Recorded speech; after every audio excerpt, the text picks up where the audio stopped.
आपण एक याचिका दाखल केली आहे. काय याचिकेत मागणी केलेली आहे आपण? सुप्रीम कोर्टात याचिका दाखल केली. याचिकेत जी मागणी केलेली आहे त्याच्यात माननीय सर्वोच्च न्यायालयापुढे आम्ही ही मागणी केली की इलेक्शन कमिशन ऑफ इंडियाने जे ऑर्डर पास केलेला आहे त्या ऑर्डरचे शिवसेनेबद्दल जी दोन गटांमध्ये वाद चालू होता की याच्यात शिवसेना कोणाची, शिंदे साहेबांची की माननीय उद्धव ठाकरे साहेबांची, त्याबद्दल माननीय इलेक्शन कमिशन ऑफ इंडियाने एक ऑर्डर पास केला हे म्हणून की शिंदे गटाला ही शिवसेना मिळावी आणि त्या अनुषंगाने आजपर्यंत त्यांना कुठलेही प्रॉपर्टी जे शिवसेनेची प्रॉपर्टीज मुव्हेबल इममुव्हेबल असेट्स पैसे किंवा इतर सगळ्या ज्या गोष्टी होत्या पार्टी फंड्स शाखा frontal organisations non frontal organisations aligning organisations कायद्याप्रमाणे हे सगळं त्यांना दिलं गेलं पाहिजे होतं. आतापर्यंत हँडओव्हर केलं गेलं पाहिजे होतं पण ते हँडओव्हर केलं गेलेलं नाही आणि त्याबद्दल अशी एक याचिका माननीय उद्धवजींकडून ऑलरेडी माननीय सर्वोच्च न्यायालयात दाखल आहे आणि आम्ही रजिस्ट्री पुढे ही मागणी करतोय की ह्या माझी याचिका व त्या याचिका दोघाही एकत्र ऐकण्यात यावे माननीय उच्च न्यायालयापुढे आणि जेणेकरून जे काही फायनल डिसिजन होईल की शिवसेना कुणाची त्यानंतर हे सगळं जे काही प्रिझ्युमिंग माननीय शिंदे साहेबांना जर काही अपहेल्ड केलं ऑर्डर आणि अशी शिवसेना त्यांचीच आहे म्हणून सांगण्यात आलं तर त्यावेळी त्यांना तिथपर्यंत सगळ्या काही गोष्टी दिल्या गेल्या पाहिजे. दुसरी गोष्ट तिथपर्यंत कुठलेही मॉनेटरी ट्रान्झॅक्शन्स पार्टीचे झाले नाही पाहिजे. तिथपर्यंत कुठलीही पार्टीचे मुव्हेबल इममुव्हेबल ॲसेट्स हे एलिनेट नाही केले पाहिजे. यासाठी आम्ही स्टेचीही मागणी करतोय त्यांना रिस्ट्रेन करावं की कुठलेही पार्टी फंड्स किंवा मुव्हेबल इममुव्हेबल ॲसेट्स हे कुठेही ट्रान्सफर करू नयेत म्हणून. आणि दुसरी इम्पॉर्टंट गोष्ट आहे की जे काही कार्यकर्त्यांची लिस्ट आहे ऑनलाईन अँड ऑफलाईन त्याचा डेटा संपूर्णपणे माननीय उच्च न्यायालयापुढे अलॉंग विथ द लिस्ट की शिवसेनेचे एक्झॅक्टली किती प्रॉपर्टीज आहेत मुव्हेबल इममुव्हेबल आणि त्याच्यासोबत किती पार्टी फंड्स आहेत किती बँक अकाउंट्स आहेत सगळे डिटेल्स माननीय सर्वोच्च न्यायालयापुढे आपण दाखल करावे. त्यानंतर माननीय सर्वोच्च न्यायालय जे निर्णय घेईल ते सगळ्यांनाच मान्य राहील. इलेक्शन कमिशनची जी ऑर्डर आहे त्याच्यामध्ये याचा कसलाही उल्लेख नाही. सी स्पेसिफिकली इलेक्शन कमिशनच्या ऑर्डरमध्ये तसा उल्लेख नाही आहे ही गोष्ट मी मान्य करू शकतो पण एंड ऑफ द डे जो कायदा आहे त्या कायद्याप्रमाणे जसं पार्टी रजिस्ट्रेशन रूल्स आहेत रिप्रेझेंटेशन्स ऑफ पीपल्स ॲक्ट आहे त्याप्रमाणे तुम्हाला पार्टी हेडक्वार्टर लागतो आणि शिवसेना भवन माझ्या माहितीप्रमाणे हे पार्टी हेडक्वार्टर होतं शिवसेनेचं. तर या अनुषंगाने आता हे सगळं जे काही चालू आहे तर शेवटी आज up till the election commission's order is into existence आजपर्यंत त्या ऑर्डरला कुठेही स्टे नाही दिलेला आहे. तर स्टे नसल्यामुळे न्यायालयात स्टे नसल्यामुळे आज त्या पार्टीचे अध्यक्ष सध्या परिस्थिती माननीय शिंदे साहेब आहेत आणि जर ते असतील तर त्या पार्टीचं हेडक्वार्टर कुठे आहे. पण महत्त्वाचं म्हणजे काय काय कशाचा उल्लेख केलाय ते जरा सांगा. तुम्ही कशाची मागणी केली मागणी आहे? कशाची शिवसेना भवन मी मागितलेलं आत्ताच आहे. आपल्याला सांगितलं की मी सगळे जे काही मुव्हेबल इममुव्हेबल ॲसेट्स आहेत जसे उदाहरणार्थ जसं शिवसेना भवन फ्रंटल ऑर्गनायझेशन्स आहेत त्याचे शाखा किंवा इतर गोष्टी जे असतील त्या सगळ्या गोष्टी एलिनेट होऊ नये सध्या त्या गोष्टीला स्टे मिळावा. दुसरी इम्पॉर्टंट गोष्ट की जे काही माननीय सर्वोच्च न्यायालय ठरवेल की समजा उद्या शिंदे साहेबांना अध्यक्ष पद म्हणून कायम राहिलं माननीय सर्वोच्च न्यायालयाचे आदेशान्वये तर हे सगळं जे काही आहे हे सगळं नवीन अध्यक्षांना ताबडतोब स्वरूपात वर्ग करावा.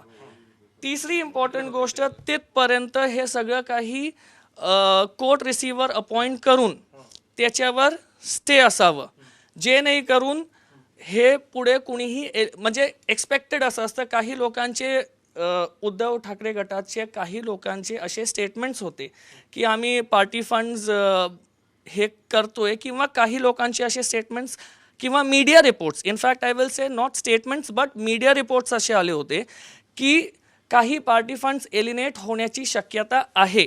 तर ती शक्यता जी आहे ती आय डू नॉट नो की एक्झॅक्टली काय झालेलं आहे but end of the day जे काही असेल त्या गोष्टीला स्टे द्यावा कुठलीही प्रॉपर्टी, पार्टी फंड्स किंवा शाखा किंवा कुठल्याही गोष्टी, आमची मागणी हेच आहे की all the frontal organisations, party movable immovable assets, हे सगळ्या काही गोष्टी जे कोणी अध्यक्ष असेल त्यांच्याकडे वर्ग असावा. येस, त्यावेळेला जर ही सुनावणी नाही झाली तर मग काय भूमिका असेल तुमची? आम्ही तर रिक्वेस्ट अशीच करू माननीय सर्वोच्च न्यायालयाला की आमची ही सोबत सुनावणी करा, कारण हे सिमिलर मॅटर आहे, सेम कॉज ऑफ ॲक्शनशी अराईज झालेले मॅटर्स आहेत आणि इलेक्शन कमिशनच्या ऑर्डरच्या नंतरच हे दोघं माननीय उद्धवजींनी सुद्धा हा एक पेटिशन फाईल केला आहे, मीही त्या बाबतीत एक पेटिशन फाईल केलं आहे, तर दोघंही क्लब करावे. म्हणून शेवटी तर माझी मागणी हीच असेल, but end of the day ते तर माननीय न्यायालय ठरवेल. आपण ही याचिका दाखल केली आहे, या मागची भूमिका काय? कारण की आपण म्हणताय की मी एक वकील आहे आणि वकिलाच्या नात्याने ही भूमिका साहेब याचिका आहे. हे शिंदे नाही गटाची नाही, याचिका आहे मुळीच का? नाही, मुळीच नाही. याचं कारण असं आहे, मी तुम्हाला सांगतो, मी कुठल्याही पॉलिटिकल पार्टीशी असोसिएटेड नाही, ही गोष्ट स्पष्ट करतो तुम्हाला. दुसरी इम्पॉर्टंट गोष्ट अशी आहे की शिंदे गटातर्फे ही याचिका का नाही आहे, याचं कारण हे की मी एक जसं वकील आहे त्यासोबत एक वोटर सुद्धा आहे, मी महाराष्ट्राचा नागरिक आहे. जे कुठलेही पॉलिटिकल पार्टीज तिथे आहेत, जे कोणी, it may be NCP, Shiv Sena, Congress, BJP, कोणी असतील, त्या सगळ्यांचा वोटर आहे मी. म्हणून मी त्या अनुषंगाने हे इंटरव्हेन्शन ऍप्लिकेशन करतायत. पण तुम्ही शिंदेची बाजू घेतायत असं नाही दिसत का? शिंदेची बाजू नाही, मी कायद्याची बाजू घेतोय, मी कुणाचीही बाजू घेत नाही. मी आपल्या स्टेटमेंटमध्ये आत्ताही हीच गोष्ट बोललो की माननीय सर्वोच्च न्यायालय जे ठरवतील, उद्या जर का उद्धवजींना दिली तर ते सगळं त्यांच्याकडे राहील, आणि उद्या जर का माननीय सर्वोच्च न्यायालयांनी सांगितलं की नाही शिंदे साहेब असतील इलेक्शन कमिशनची ऑर्डरप्रमाणे, तर मग हे सगळं शिंदे साहेबांकडे जाईल. पण एंड ऑफ द डे ते ताबडतोबरित्या स्थगिती तर देणं गरजेचं आहे ना. ओके. या सगळ्या संदर्भात तुम्ही मुंबई हायकोर्टात न जाता थेट उच्च न्यायालय, सर्वोच्च याचं कारण असं आहे की ऑलरेडी उद्धवजी साहेबकडून ही इलेक्शन कमिशनला जे ऑर्डर झालं त्याच्यानंतर त्यांनी हे इथे पेटिशन फाईल केलेली आहे माननीय सर्वोच्च न्यायालयात. त्याच्यामुळे परत माझं जर का हायकोर्टला पेटिशन फाईल झालं असतं तर तिथे काही डिस्क्रिपन्सी ऑफ ऑर्डर्स होण्याची शक्यता होती. त्याच्यामुळे मी सर्वोच्च न्यायालयापुढे सरळ आलो. एक मुद्दा हा आहे, त्यातल्या अनेक प्रॉपर्टीज जे आहेत ते वेगवेगळ्या व्यक्तींच्या नावावर आहे, फक्त बोर्ड शिवसेनेचा होता, त्याच्यावरती पण तुम्ही क्लेम केलाय?